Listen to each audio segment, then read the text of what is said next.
there! This is Smithsonite, a rare zinc mineral named after James Smithson of the Smithsonian Institute. Smithsonite can be blue, it can be green, it can be purple, and it is very highly sought after by collectors. And lucky for me, Smithsonite occurs in the abandoned mines of Cerro Gordo, once California's largest silver mine, and these days my home. So today, we're headed back to a mine that I know has Smithsonite in it. We're gonna try to find this. We're gonna try to find upper levels of the mine, levels that have not been explored potentially in a very long time, and a lot more. Stay tuned.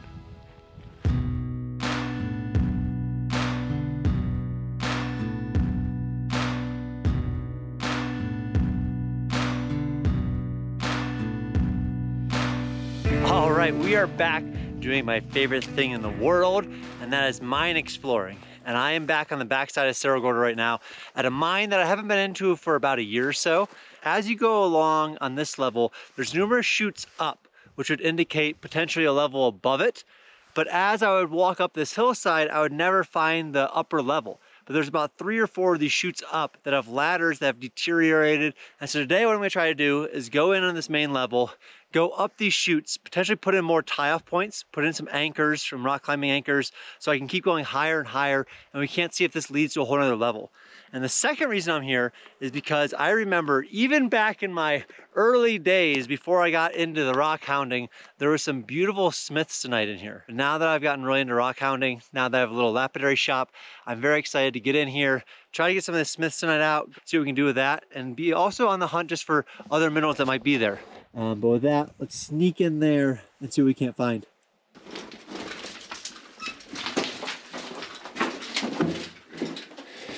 So this type of track is a little bit cheaper to construct than traditional track, because if you look closely, all this is just some timber with a little bit of metal track for the cart to ride along. And so the more expensive mine has the full metal track all the way down. So I'd imagine this mine would have done some on track, but also a lot of ore bags. So little canvas burlap sacks that were taken out of here. There's a lot of moisture here, which I don't necessarily love. You know, moisture means that rocks get loose. You can see that water's dripping in from above. And so this rock is very fractured. This is it. We're going back to find these upper chutes, hopefully to find an upper level. So here's the first, as you can tell by the one of these chutes that I was mentioning. So, you know, a chute like this would have dumped right into the cart. There is a level up there. It's fairly precarious to get to, but I think with a little bit of kind of scrambling, I could get up there. But it would appear that if I could bolt maybe up there, get a tie-off point, I'd be then more comfortable going up a little bit further. So let's keep looking. There's some of this beautiful copper ores. There's a lot different rocks than I'm used to seeing in the Union Mine. This is what we're after. So this right here, immediately we're into Smithsonite. So this is a zinc carbonate, and sometimes it's intrusive. So it's a secondary, so it comes in after the fact. I love that kind of like fragmented nature of it like that. There's even some blues a little higher up. So I'm wondering if I can get up there a little further. This looks like a potentially better way to get to the upper level if there is one. You can see it's a little less steep the entirety of the way. I do see some timbering up there, which I do believe would be maybe another level. So I think I'm gonna go look at some of the other chutes, but this might be one of the ones to explore to go up with. Ooh, there it is. Do you see the blue? And there is some beautiful blue Smithsonite all along the wall there. It's funny going back into these again, because before I was not focused on anything but the potential artifacts, and now very much in a different mindset. Another chute with significantly more collapse. I think that third or second chute is my best chance, especially with the second one having all of the Smithsonite that I was looking for also. You know, going back to the mine, these upper levels I was trying to get to required going up these ore chutes. And these ore chutes are essentially a vertical rock face that is slippery because it's wet, that has rotting timbers on it, and that you're trying to basically Spider-Man yourself up while wearing a backpack with the rock drill. And the method that I landed on, which I would love feedback if anybody has it, is I would climb as high as I was comfortable falling, you know, assuming that I might fall from wherever I climb to, given the circumstances. Bolt, clip back into that bolt, start the process over again. Climb as comfortable as comfortable falling, bolt back in, etc., etc. And it might be overkill, you know, it may have been too many bolts. You could have said, hey, you could have gone further. But it was hard, you know, you're going above your head with this drill in a dark space, drilling, putting the bolt in, tapping it in, clipping in, going up, going up, going up. All right, so up that one, a number of the ladder rungs started to give out, which wasn't a big deal because I had the bolt, but above it, it gets very narrow and it's very obstructed with the rotting ladders, and the pieces are like 20 feet long each. If they're smaller, I could pull them to the side and let them pass, but there isn't enough room, so it's gonna be a lot of debris that needs to come down in order for me to get past. And so I think it's still potentially an option, but given that there was 2 other options before this, I want to go explore those 2. Then if need be, we can come back to this one. You know, I started with this one because there was this kind of like pipe to kind of hold on to. It's not attached to anything at the top. There does appear to be other levels up there, which are very interesting. So we're gonna come back to this if need be. But for now, let's go back. Maybe go Smithsonite, you know, get a win on the board, and then see if we can't get to that second level.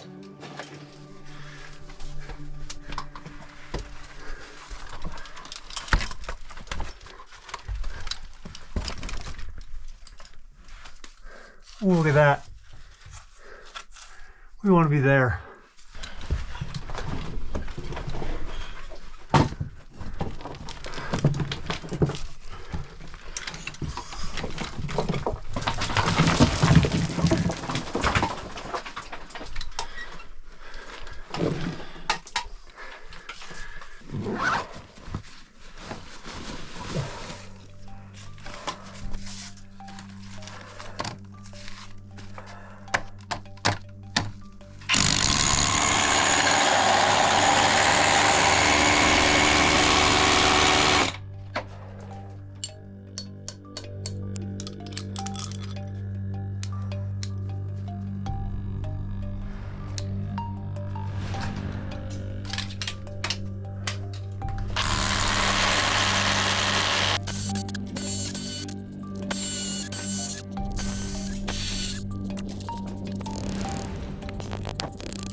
All right, so I got my tie off, and then this is the beautiful, it's greenish blue Smithsonite. That's gonna look amazing when it's polished up. Behind it is a lot of waste stuff, so I'm taking away this, and I want to leave like a beautiful slab of this right here. And this polished up is just gonna be some of the prettiest rock that's ever come out of Cerro Gordo.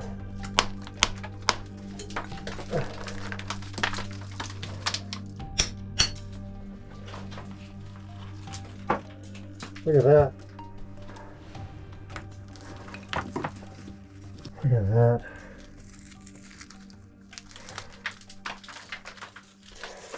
Okay, well, I took a little bit long of a detour. I got obsessed with the rocks, so probably I just time-lapsed through an hour or so of digging, but I have a haul.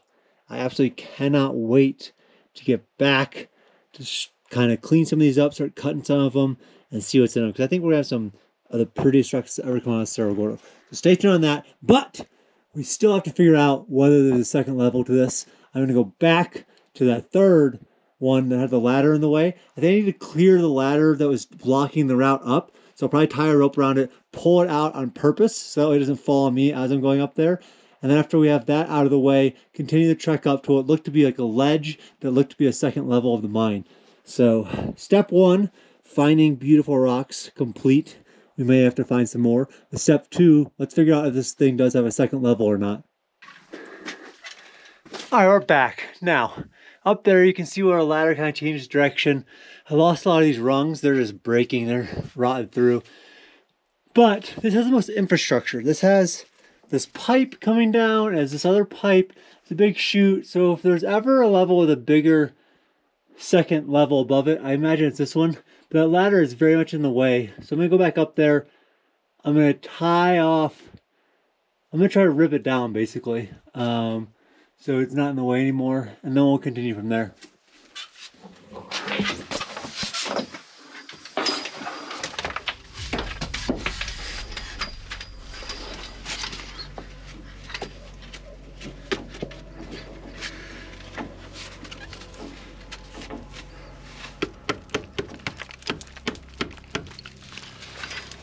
On the surface, this exploration wasn't the deepest, it wasn't the steepest, it wasn't the craziest, but it was really hard. But that seeking thrill always takes over. You know, I think that you just look for those experiences that make your body come completely to life. I think we've been looking for that since we were a species, you know, since we were hunting giant woolly mammoths or whatever. I think that that desire to be alive, you know, to be testing ourselves is one that I feel a lot in these mines. And also just that sense of curiosity. I've been into that mine a number of times. I've looked up those ore chutes a number of times. I've always wondered what is at the top of that. And so the idea of finally putting that thought, that rumination to bed, you know, knowing what was up there, makes it all worthwhile.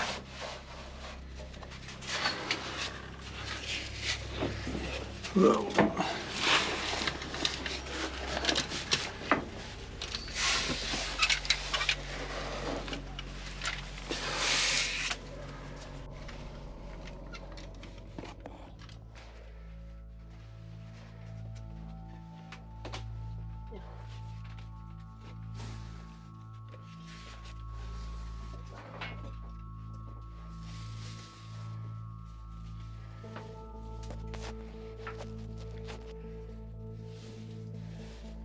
As I got higher and higher, it became more and more difficult to get all my gear out, but I was committed. You know, I wanted to get to the top, to finally figure out what was up there after years of speculating, so my mind could rest. On the way up, I hit a pocket of beautiful ore. My bag kept sliding down, my feet kept slipping as I nailed in more and more bolts to try to keep me up as high as I'd gotten.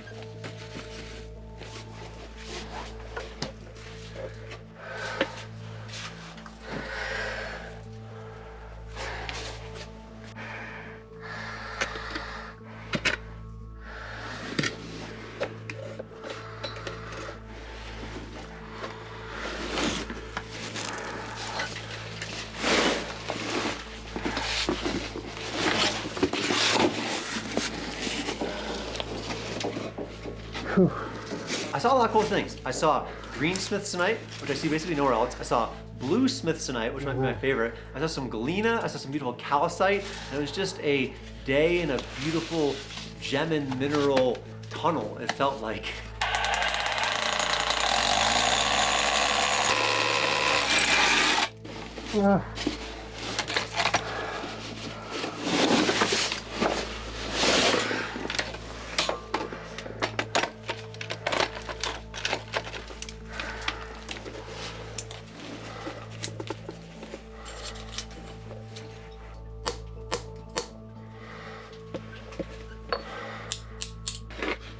It does appear like there's a level up there. This is rotted though. So I keep pulling this, putting in bolts. But right here, that is the best Smithsonite I've ever seen. As I was going up, you know, I was trying everything to get the minerals out of the side of the wall. I tried hitting it with a hammer, I tried chiseling, I tried drilling, I just tried beating it into submission. And I think the whole time I was thinking, this is hard. You know, it gives me a new appreciation for the miners. Always, whenever I go into the mine, I try to work. And also just an appreciation for everything around us. You know, those little necklaces that you might see at the fair or something that have really cheap minerals in them, it's still probably pretty hard to make that happen. And I think for me, this new excitement towards gem and minerals has really opened up now that I have something to do with them. You know, I can take them out and put them in the museum and look at them, sure, but now I can cut them down, I can polish them, I can refine silver and make it into some beautiful jewelry. I think that is just a very exciting thing. Understanding those processes, you know, going from ore in the wall to something that you can wear is really cool, and I just love it, and it just gives me a better understanding and appreciation for the past and everything that happens today as well. And so as I got towards the top of these shafts, you know, it was becoming more and more clear that maybe there wasn't another level. Maybe these were just stopes, that they had found a huge pocket of good ore and they're just following up as high as they can to then just let that shoot down the chute that they had built. And in fact, there wasn't a higher level. It's not something that I see that often. You know, typically there is an upper level and that's what they're using the chutes for, because usually they would run into a better pocket of ore and just go from there. But unfortunately, as I got to the top, there was no upper level after all that work, all that sweating and clipping in and climbing. But at least now I know. Well, after all of that, turns out that's just one crazy stope. It goes over further, a stope with some beautiful Smithsonite. And I spent a lot of time figuring that out, but now I know. I can check one more thing off the list, which I always like doing. Plus, spent way too much time out there, but I got some beautiful Smithsonite. Gonna have to go back, check in the bag, see what the stuff looks like outside of the mine. But with that, I am exhausted. My lights are dying, my cameras are dying, so let's get back out into the daylight, take this stuff up to the hoist house, and see what it looks like in the day. And so now I know that they are very cool ore chutes, that there is a lot of Smithsonite for me to continue mining, but there isn't in fact an upper level, which is comforting to me. But the day was not for nothing. I did get some beautiful green Smithsonite, which I could then bring up to my new rock shop and refine down a little bit further. All right, I'm back at the hoist. Here's a collection of projects that have been going on for the past month as well. But let's go in and look at these rocks. Here we go through our lumber yard, all the wood from Washington for the studio, all set up to dry nicely. Dry, dry, dry. Now, we'll go back to my rock shop.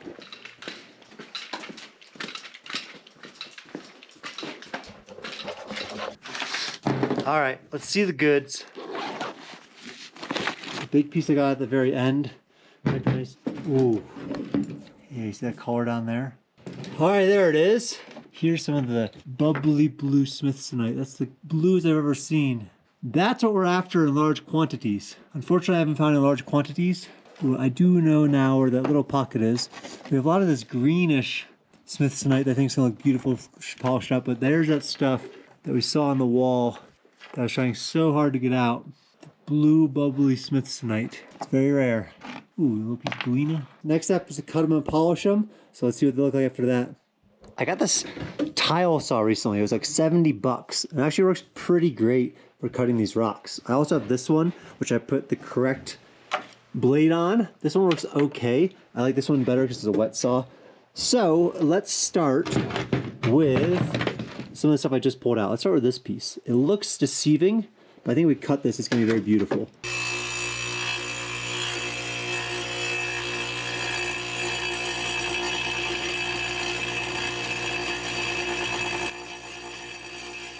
Days and days and days and days and days cutting rocks. I love being able to just go into the mine, pull something out, cut it, get a cross section like that, if it'll show. Boom! Obviously this tile saw is good at cutting it. It's not great at making very clean cuts. I probably do need to invest in a proper one, but some of this rock is just so cool. Anyways, I won't subject you guys to even more of that, but I really am enjoying being able to go into the mine, come out, cut it, polish it. It's very meditative, and I think that like I can see myself spending many hours here and the shop just growing and growing and growing. Almost 4 years in a ghost town with a rock shop. I could have guessed it.